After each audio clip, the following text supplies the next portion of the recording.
and succeed in our relationships and our friendships. So let's just jump in and start in verse 20 there. And in verse 20, he says this. It's really simple. There's a promise followed by a warning.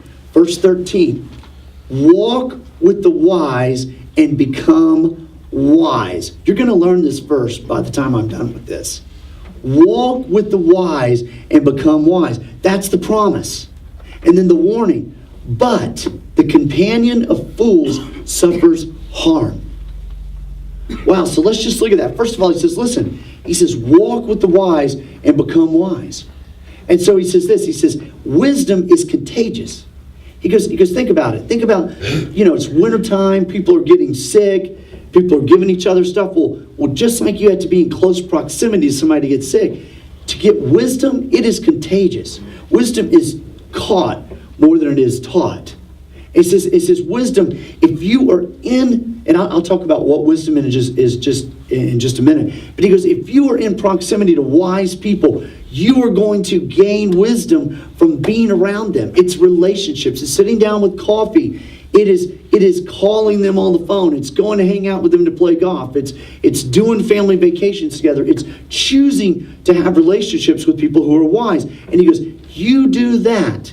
You walk. That is to live close to them in close proximity. Walking. That was a word in the Hebrew times for living life deeply with. You live life deeply with. You let wise people influence you, and you as a result will become like they are. Wise. Now, what does the scripture say a wise person is? That's pretty important. And I'd encourage you to take some notes here as I talk about what wise people are. And let me tell you, the key idea of wise people is this. Wise people know that all of life is connected. And you're like, wow, what does that mean? Okay, well, here's what I mean by that. Wise people know that decisions I made yesterday, relational decisions that I made yesterday, financial decisions made yesterday, the way I think about life, the way I interacted with certain situations yesterday affect today. And they know that things I do today will affect tomorrow and will affect the next year and my life.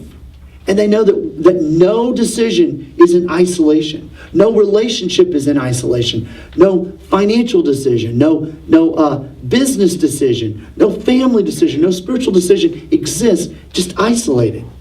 Everything is connected. And wise people understand truth. And they understand the cause and effect of truth and the way it works in life. Right? And so that's why wise people are constantly seeking out truth, constantly seeking about how life works, because they want to understand those cause and effect relationships. They understand everything is connected. And he says, if you walk with the wise, you will become wise.